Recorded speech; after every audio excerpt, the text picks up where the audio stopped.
if you're over the age of 30, you likely grew up with the mental paradigm that real men don't care how they look. That a concern for or an affinity with clothes or style or fashion is completely counter to the idea of being a red-blooded masculine male. Now, I'm a men's style coach. Yes, that's a job, and no, there aren't very many of us. And I've spent the last 10 years teaching men how and why they should care about their appearance, and as you can imagine in those 10 years, I've heard every version of real men don't care how they look that you can come up with.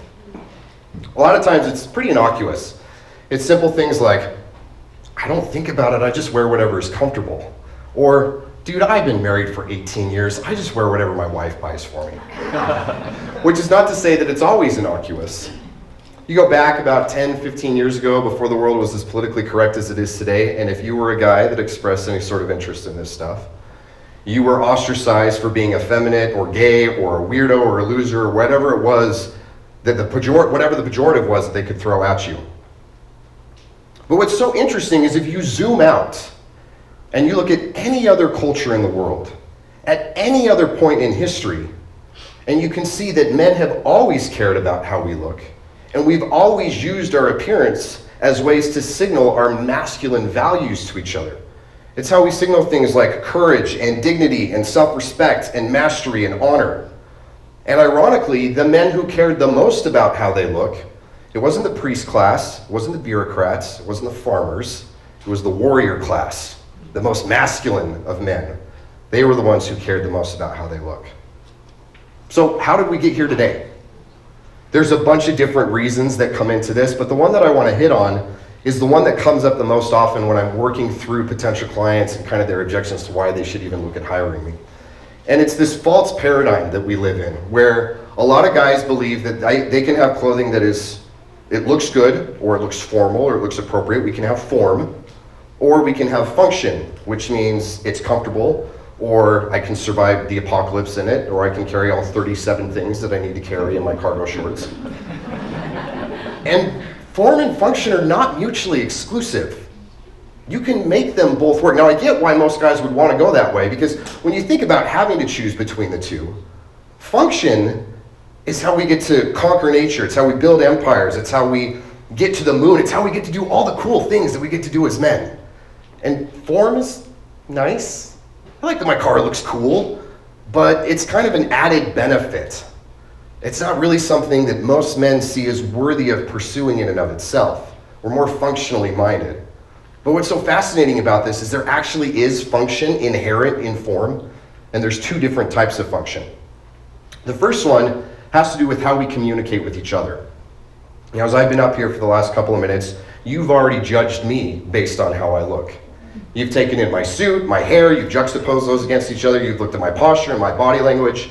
Then you combine that with my tone of voice, and then the content of what I'm giving you, and you make an assessment of whether you're going to believe me or not, whether you like me or not, whether you're offended by me or not.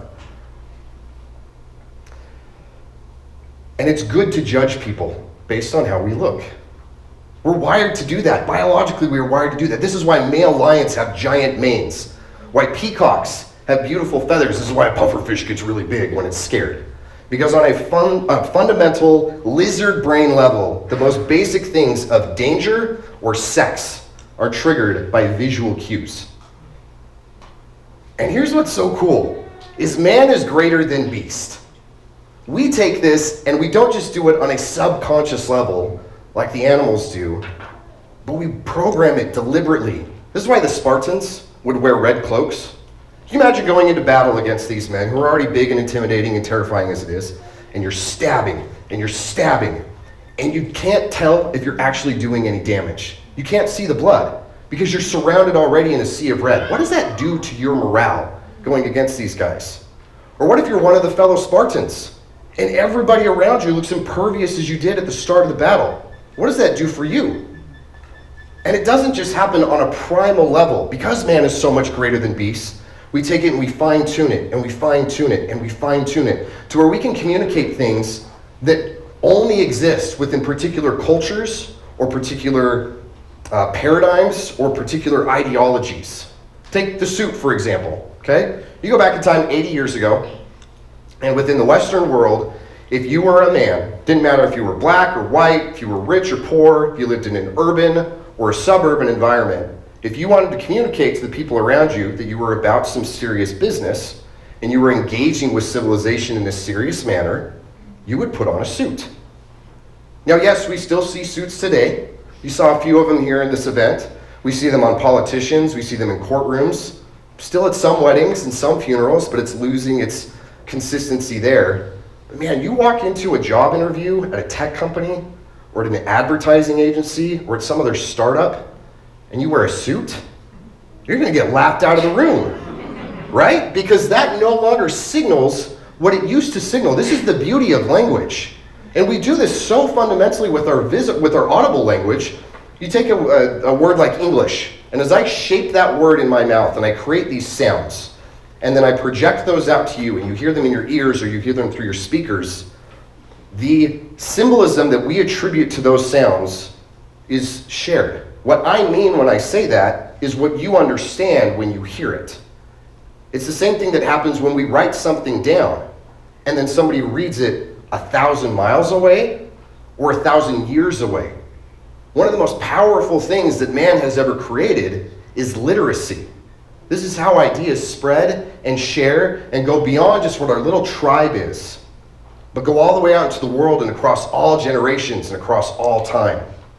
Now, literacy only works if the symbolism of what's being represented is agreed upon by the person who's giving it and by the person who's receiving it. There's intelligence in that. There's beauty in that. This is why it takes a little bit of work to read Shakespeare. I wish that I could read it as fluently as I could scroll through my Instagram feed, but I can understand what he says if I put a little bit of work into it. This is why if we go back and we study ancient Rome, it's pretty easy with a little bit of history to understand that you had to be a Roman citizen in order to wear a white toga. You couldn't be a part of the slave class or a foreigner or anything else, but if you were a magistrate, you got to wear an off-white toga, and depending on what your position was, it would be edged in different colors. For the Roman citizens, this was really easy to pick up on. Just like for Americans 80 years ago, the suit was very easy to pick up on. And here's the challenge that we find ourselves in today. We are no longer in a homogeneous Western culture. We've diversified, we've globalized, and we've balkanized. Which means we fit into micro tribes where there are little methods of communication. One article of clothing may mean something to one group and another may mean something to an entirely different group. And if you get cued into what that means, there's power in that. You walk into a gym and you know what you're looking for, it becomes incredibly easy to recognize the difference between a power lifter or a bodybuilder or a CrossFitter or a triathlete or a boxer or any other athlete because you know what you're looking for. You have aesthetic literacy. So that's the first function that comes from form. It's the ability to communicate ideas beyond just what we say or just what we write, but we can do it in a visual way and we can be just as articulate as we are with what we speak. The second function that we get from form is even more powerful. And this has to do with how we perceive ourselves. I want you to imagine being a little kid again, 5, 6, 7 years old, and you're playing pretend. Maybe you're pretending that you are an astronaut, or you are a policeman, or a superhero. And what's one of the first things that you do? You dress up like whatever it is you're pretending to be. And you don't do it because it's a way to tell mom and dad that I'm in pretend mode. You do it because it changes your whole perception of yourself. You start to believe that you are whatever it is you're pretending to be. If you throw on that cape, you fly like Superman. You take more risks. You act with a little bit more nobility. If you dress up like a police officer, your posture changes and your voice drops and you have a little bit more authority to you. And this doesn't just work with kids. We do this as adults. This is why military units and police units wear uniforms. Yes, it is to signal authority, but the reason they care if your shoes are spit shined or if your gig line is totally straight is because of what it does for you and the dignity and the respect that you have for that position and for yourself as someone who holds that position. Anybody who's ever had to earn the right to wear a piece of clothing understands this. It doesn't matter if it's the white lab coat of a doctor or the green jacket of somebody who won the Masters or even just your high school football jersey. The first time you put on a piece of clothing that you had to earn the right to wear, you feel like an entirely different man. And every time you put on something you had to earn the right to wear, you feel like an entirely different man. Now the trick is, for the rest of us, to do this in a way that matters. Because no, I cannot put on a Spider-Man outfit and sling webs out of my fingers, as awesome as that would be. So we can't have too much disparity between who we are and what we're dressing up as. And we've all seen this. This is the poser or the try-hard. We've seen the guys that show up at an indoor soccer game and they've got the brand new $500 sneakers and they've got the latest gear and they can't even dribble the ball. And they humiliate themselves because the disparity between their skill level and what they're projecting is too strong. So we have to get it in the right dose. But when we do, when we stretch ourselves just a little bit, then we become something that's totally different. I see this in my clients who are maybe young guys in their 20s, and they're coders or programmers, they're nerds, and that's how they see themselves. They have this one-dimensional vision of who they are. And as we work together, and I help them understand that they've got a lot more going on for them than they think they do, and as we pull other parts of their identity into their clothing, and then that's what they see in the mirror when they're getting ready to go out on that first date, or that's what they see on social media, or that's what they see in the new photos that they upload onto their dating profile, then they start to believe that they're capable of becoming that.